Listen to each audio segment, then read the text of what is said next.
Ford and a Ford. Yep. Matt Seema found this truck, one of my favorites. It's sort of a unibody. Yeah, we'll go into that. we'll go into that. I found the owner/builder. What's your name, my man? Shannon. Pot of Gold Customs. Pot of Gold Customs. We're out of Colorado Springs, Colorado. Okay, so tell me about this truck, dude. This is epic. The more I look at it, the more I see cool things. Huge story, good place in my heart. So I've owned this for 31 years. I got it when I was 13. Used to drive it down to the bus stop, high school, learned how to drive on it. So I've got a lot of memories with it. Two of my kids came home from the hospital, and You're the reason for some of the scratches? Yeah, there's definitely a couple reasons for that. Matter of fact, the hole in the fender here had a 223 inline 6 when I got it, and I thought it was kind of cool to run the exhaust out in high school. Yeah, it did. Make a bunch of noise, go nowhere. By the way, it's back. They're doing it. Yep. I'm actually really curious about the interior, but I want to talk about the engine first. Absolutely. Y-block, right? Yeah. 292. Nice. We did a lot of custom work to it, roller rockers, bigger cam, and sitting on top is fuel injection, so it's actually throttle bodies. So a lot of people say, oh, these are hard to work on and you don't get much out of it. What's your take on spending all the time on the engine? Y-block for me, it's more rewarding for the fact that's what I wanted in it. I wanted the sound, the quality piece of it. Ford and a Ford. I didn't want to Coyote swap this one. Dude, Ford and Ford. Thank you so much. I didn't want to do a Coyote swap on this one. I just wanted to keep the traditional sound of it. Even down to the exhaust. It's 2.5-inch stainless through Porter glass packs. Wow. I wanted that classic idea. Very cool. But I like that you did the classic sound, because you know what? These sound best with the glass packs, with the cherry bomb type stuff. So just now, the right size. I'm seeing a chassis here. Oh, It looks good. You've touched it up, but who's this? So this is Roadster Shop's very first bagged spec chassis. Okay. So I've been working with them for a year or so now, trying to get chassis designed. We now have Ultra Slam coilover. We have bagged, and we're coming out with some new additions on that very soon. That is so cool. Very cool. So you wanted it to be really slammed down. Have you always done bag stuff, or is this... The last chassis was bagged. It was a stock one I heavily worked over. Really? I was never really the happiest with it. I've been talking to them for years about doing it. We finally pulled the trigger and sent them some trucks in January for scan work, and here we are. That's cool. Real quick, you're at the Vapor Trapper booth. Tell us about, is there anything on that? Or actually right here in the back, that beautiful blue unit there. It's a charcoal canister. So what it does, it absorbs all the fuel smell on your vent side of your fuel tank. Okay. Keeps your garage from smelling terribly, and works very well, actually. I mean, the bed itself, some controversy today, but the bed was a trailer. Someone else had cut the cab off for whatever reason. So the bed's the only real paint on the truck, actually. We blended everything else to kind of match the bed. So, question. It's obviously a unibody bed. This is obviously a unibody the back cab. window, Or did you do the back window on a...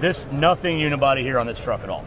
So this was originally a standard cab step side from Arkansas. Yeah. So my wife actually did all the work here. This was a roof off of another unibody that had been badly wrecked. Really? A friend of mine cut it off, had it in his garage, never used it.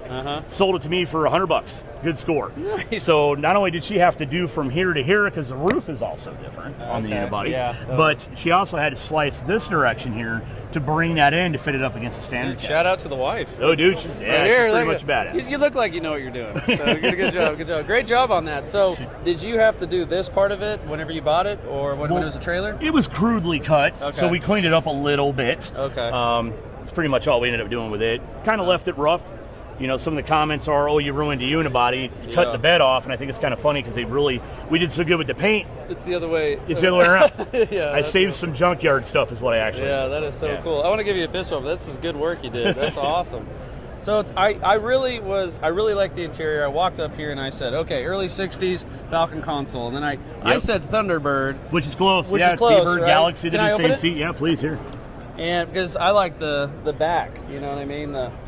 That's what I like a lot, right? Pulling the fuel tank out, freed up a lot of space for my fuse panel and parking brake and all that good stuff. And we took a stock column and we cut the steering box off of it, reworked it, lowered it down a little further. We're using a smaller steering wheel that's being reproduced that we also carry in stock. And that helped a lot with the belly clearance, but the appearance too, though. I wanted this to be Ford. I had a GM column in it, and I just was never happy with it. So. Very cool. Man, this is awesome. Who did the interior? Actually, Big O Fabrication in Colorado Springs area had started on it. Yeah. I really like how it looks obviously new, but also at the same time like new from the 60s. Yeah, I wanted to keep everything Ford on top of that. So I wanted to keep that flavor. Exactly. Yeah. Again, awesome. With the steering column, I didn't want a GM column. I wanted a Ford column. Even the gauges. These are from Dakota Digital. These are the RTX series. You can see my logo slashing there. It's pretty cool. Retro sound for the head unit because it fits right in.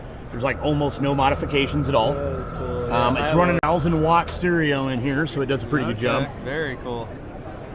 Very awesome, dude. I like how it's clean and rough at the same time. And right. There's patina and then some faux tina, right? Yeah, absolutely. Is that a safe That's name a safe way to play it, yes, sir. I just like how, and I like how I walked up here and I was like, unibody, but no. No. Now, I do have a bunch of these, so I've got 5 of these we're starting to build at the shop right now. Super all awesome. on RS chassis, Really? Gen 4 Coyotes, 10 speeds, 6 speeds. Variations. We're starting to do some parts build for it, so we have one catalog and one place you can buy it all from one guy. You were mentioned that earlier. Yeah. So you're kind of honing in on all the parts that you would have to search for, and you're bringing it all in. We're trying to put it all in one location, 61 to 66.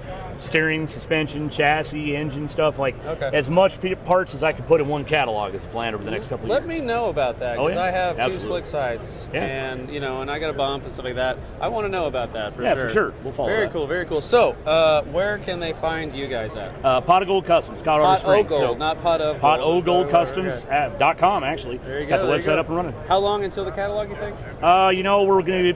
I want to try some things out. Okay. It's in the works. I'd like to say within the next year is the plan, but you know how plans go. Gotcha. What is your favorite part of this build? All the memories. Yeah. Just having my kids play in it, crawling all over it. Just that's my favorite part about the truck. That is cool. What was the hardest part of this build? Cutting it again. Yeah. So this was on the other chassis 3 weeks ago. Really? So I did this whole RS swap to this new frame.